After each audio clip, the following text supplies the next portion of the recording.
السلام علیکم ورحمۃ اللہ وبرکاتہ۔ امید کرتا ہوں کہ آپ لوگ سب خیر و عافیت سے ہوں گے۔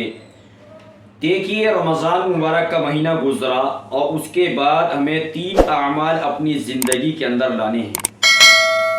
دعا کریں کہ اللہ رب العزت صحیح کہنے کی اور ہم سب کو ان تمام باتوں پر عمل کرنے کی توفیق عطا فرمائے۔ دیکھیے، رمضان مبارک کا مہینہ گزرا، اتنا بابرکت مہینہ گزرا کہ ہم نے رمضان کے مہینے کے اندر تراویح پڑھی اور روزہ رکھا، صدقہ ادا کیا، زکوٰۃ ادا کی، تو نمازیں بھی ہم نے پابندی کے ساتھ پڑھی ہے۔ لیکن جس وقت عید الفطر کا چاند دیکھا اور مسجد ویران ہو گئی، عید الفطر کی نماز پڑھتے ہی مسجد ویران ہو گئی، اور پھر کہتے ہیں کہ ہم پریشان ہیں۔ بھائی، پریشان کیسے نہیں ہوں گے کہ جب تم اللہ کے حکم کو پیچھے رکھ کر اور اپنے دنیا کے کام کو آگے رکھ کر زندگی گزارو گے۔ آپ دنیا کام آگے پیچھے بھی کر سکتے ہو، لیکن جماعت جب نکل جاتی ہے آپ اس کو دوبارہ نہیں کر سکتے۔ حالانکہ پھر آپ اپنی پڑھو گے، قضا کرو گے، لیکن اس کا ثواب آپ کو نہیں ملے گا پھر جماعت کا۔ تو اسی لیے ہمیں رمضان مبارک گزرنے کے بعد 3 اعمال کرنے ہیں۔ نمبر 1، ہمیں نماز کی پابندی کرنی ہے۔ دیکھتے ہیں ہم کہ نماز کتنے پرسنٹ نماز پڑھتے ہیں، کہ فجر کے اندر اللہ معاف کرے کہ ایک سب بھی کئی جگہ پر نہیں ہوتی۔ تو ہماری ذمہ داری ہے کہ ہم اس کو اپنی ذمہ داری سے کریں، اس کام کو جیسے کہ ہم دنیا کے کام کو اپنی ذمہ داری سے ادا کرتے ہیں، اسی طریقے سے نماز کو بھی اپنی ایک ذمہ داری سمجھے اور ذمہ داری سمجھ کر یہ کام کریں، یہ اعمال کریں، تو انشاءاللہ آپ دنیا کے اندر بھی سکون سے رہو گے اور بعد مرنے کے آپ وہاں بھی چین سکون کی زندگی بسر کرو گے۔ اللہ کے رسول صلی اللہ علیہ وسلم نے ارشاد فرمایا، من ترک الصلاۃ متعمدا فقد کفر، جس نے جان بوجھ کر ایک نماز چھوڑ دی گویا کہ اس نے کفر کیا۔ تو کتنی بڑی سزا ہے بے نمازی کی، اور ہم پھر بھی چین کی نیند سو رہے ہیں، چین سے اٹھ رہے، کھا رہے، پی رہے، کوئی ٹینشن نہیں۔ لیکن اگر ہمارا 10 روپے کا اگر کاروبار کے اندر نقصان ہو جاتا ہے تو ہمیں راتوں کو ہماری نیند اڑ جاتی ہے، ہمیں نیند نہیں آتی ہے کہ کاش اگر 10 روپے ہاتھ لگ جاتے تو اس کا بہت کچھ کر لیتے۔ بھائی، آپ کو اس کی تو فکر ہے کہ 10 روپے کا آپ بہت کچھ کر لیتے، لیکن آپ کو اس کی فکر کیوں نہیں ہے کہ میری فجر کی نماز فوت ہوئی، میری ظہر کی نماز فوت ہوئی، میری عصر کی نماز فوت ہوئی، میری مغرب کی نماز فوت ہوئی، میری عشاء کی نماز فوت ہوئی، تو ہمارے دل پر اس کا احساس کیوں نہیں ہوا؟ یہاں سے پتہ لگتا ہے کہ دنیا کی محبت ہمارے دلوں کے اندر چھائی ہوئی ہے اور اللہ کا ڈر ہمارے دلوں کے اندر نہیں ہے۔ اب آپ کہہ سکتے ہو کہ اللہ کا ڈر کیسے نہیں ہے؟ یقیناً آپ کے دل کے اندر اللہ کا ڈر ہوتا تو آپ فجر کی نماز قضا نہیں کرتے۔ اگر آپ کے دل کے اندر اللہ کا ڈر ہوتا آپ ظہر کی نماز قضا نہیں کرتے۔ اگر آپ کے دل کے اندر اللہ کا ڈر ہوتا تو آپ عصر کی نماز قضا نہیں کرتے۔ اگر آپ کے دل کے اندر اللہ کا ڈر ہوتا تو آپ مغرب کی نماز قضا نہیں کرتے۔ اگر آپ کے دل کے اندر اللہ کا ڈر ہوتا تو آپ عشاء کی نماز قضا نہیں کرتے۔ اگر آپ کے دل کے اندر اللہ کا ڈر ہوگا تو آپ دھوکہ دھڑی نہیں کرو گے، آپ ناپ تول میں کمی نہیں کرو گے۔ اگر آپ کے دل کے اندر اللہ کا ڈر ہوگا تو اپنے بہن اور بھائی کے آپ وراثت نہیں کھاؤ گے۔ جب تک ہمارے دلوں کے اندر اللہ کا ڈر، اللہ کا خوف پیدا نہیں ہوگا تب تک ہم یہ تمام تر گناہ کرتے رہیں گے۔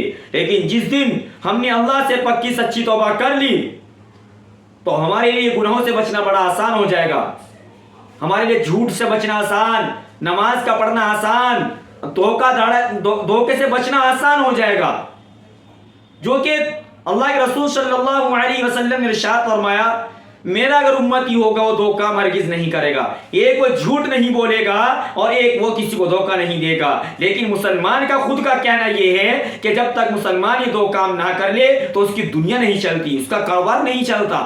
نہیں میرے بھائیوں، آپ ان 2 گناہوں سے باہر آئیے، ان گناہوں کو چھوڑیے اور اللہ کی محبت کو اپنے دلوں کے اندر بسر کریے۔ آپ اگر اللہ کا ڈر پیدا کر کے اگر آپ دنیا کی محبت کو دل سے نکال دو گے تو پھر آپ چین کی سکون کی زندگی بسر کرو گے، کیونکہ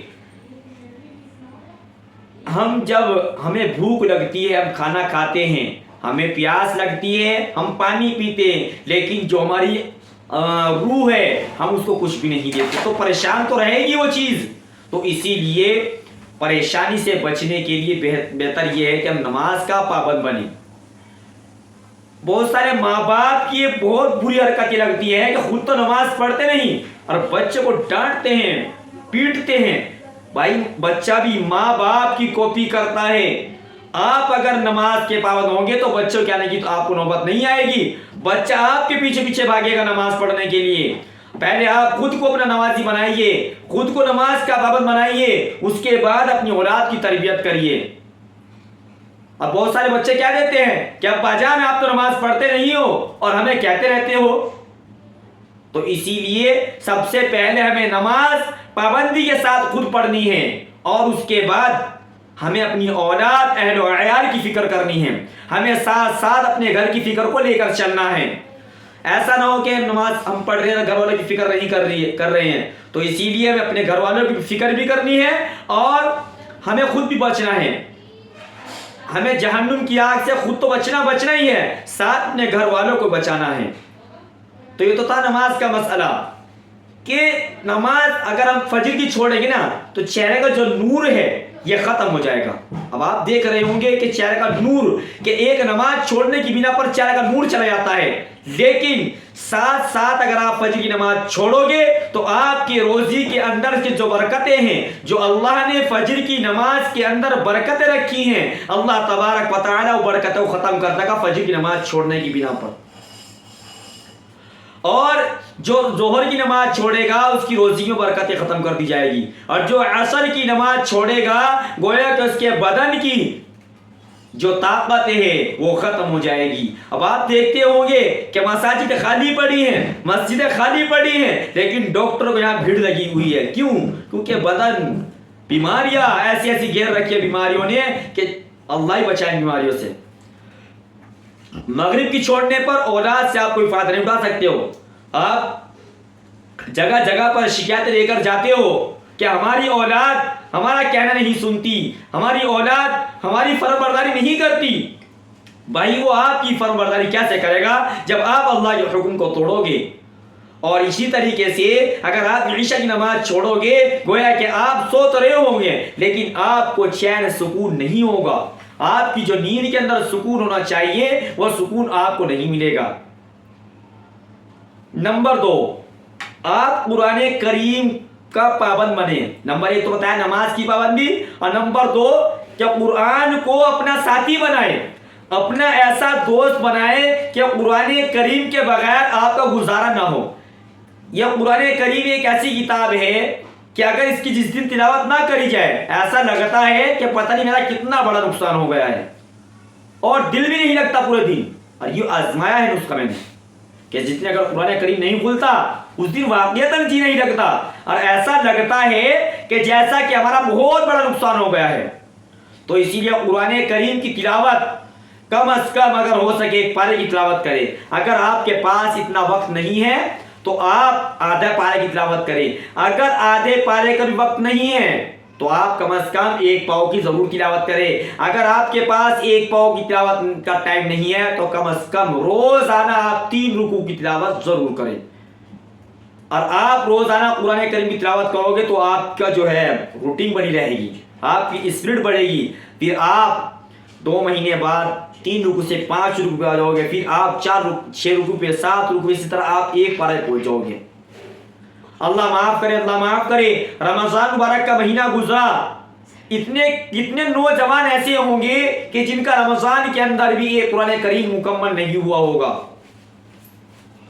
تو اسی لیے میرے بھائی قرآن کریم کو اپنا دوست بنائیں، اور اللہ نے جس نے بھی قرآن کریم سے سچا عشق، سچا پیار کیا، اللہ تبارک و تعالی نے اس کے درجے کو بلند کر دیا۔ اگر گتے نے قرآن سے پیار کیا، اللہ نے گتے کو مرتبہ بلندی عطا فرما دی۔ اگر کاغذ نے قرآن سے پیار کیا تو کاغذ کو اللہ نے اتنی بلندی عطا فرما دی کہ انسان بغیر وضو کو چھو نہیں سکتا۔ اگر کپڑے نے پیار کیا قرآن کریم سے تو اللہ نے اس کپڑے کو، اس غلاف کو اللہ نے بڑا مرتبہ دیا ہے۔ تو اسی لیے میرے بھائیوں، ابھی بھی موقع ہے، ابھی بھی اللہ کو راضی کرنے کا وقت ہے، اللہ کو منانے کا وقت ہے۔ اور قرآن کریم پر ایک حرف پر 10 نیکیاں ملتی ہیں۔ الف لام میم یہ ایک حرف نہیں ہے بلکہ یہ 3 حرف ہے۔ الف ایک حرف، لام ایک حرف اور میم ایک حرف ہے۔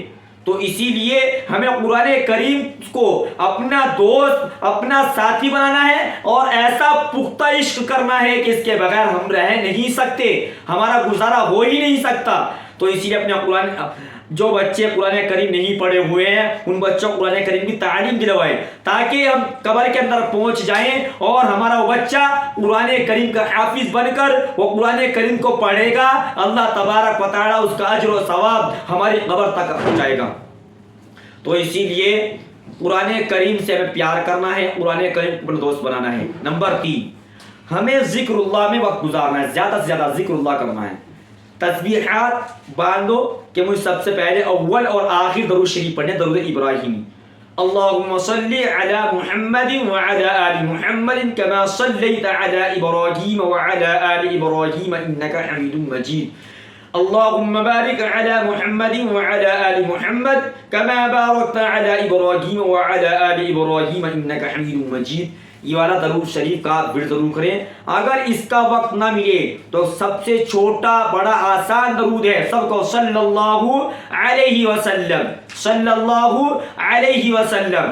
ایک تسبیح صبح شام انشاءاللہ پڑھو گے تو انشاءاللہ امید ہے کل قیامت کا دن ہوگا اور ہم نبی کے زیادہ قریب ہوں گے۔ جو جتنا بھی زیادہ درود شریف کا اہتمام کرے گا وہ نبی کے اتنے ہی زیادہ قریب ہوگا۔ اور دوسری تسبیح کیا پڑھنی ہے آپ کو؟ سبحان اللہ والحمد للہ ولا الہ الا اللہ واللہ اکبر۔ تو یہ آپ کو تسبیح پڑھنی ہے، اس کی بہت بڑی فضیلت آئی ہے۔ یہ جو آسمان اور زمین کے اندر جو خالی جگہ ہے، اللہ تبارک و تعالی اس ذکر کی برکت سے خالی تمام جگہوں کو آپ کو نیکیوں سے بھر دے گا۔ اور تیسری تسبیح کیا پڑھنی ہے ہمیں؟ استغفار کی، استغفر اللہ رب من کل ذنب واتوب الیہ۔ اگر کسی بھائی کے استغفار یاد نہیں ہے تو یاد کرنے کی کوشش کرے، اور جب تک یاد نہیں تو استغفر اللہ، استغفر اللہ، استغفر اللہ، یہ ذکر ضرور کرا کرے۔ امید ہے کہ آپ کو یہ تینوں تمام تر باتیں سمجھ میں آ گئی ہوں گی۔ تو آپ کو اگر کوئی بات سمجھ میں نہ آئے تو کمنٹ میں آپ ضرور بتایا کریں، اور سبھی بھائی مشورہ دیں کہ اب ویڈیو کس کے اوپر بنانی ہے، اور بتایا کرو کہ اب شارٹ بنانی ہے یا بڑی بنانی ہے۔ تو جس طریقے سے آپ کہتے رہو گے انشاءاللہ ہم آپ کے مشورے پر کام ضرور کرتے رہیں گے۔ تو ملتے ہیں نیکسٹ ویڈیو کے ساتھ، جب تک کہ آپ مجھے اجازت دیں۔ السلام علیکم ورحمۃ اللہ وبرکاتہ۔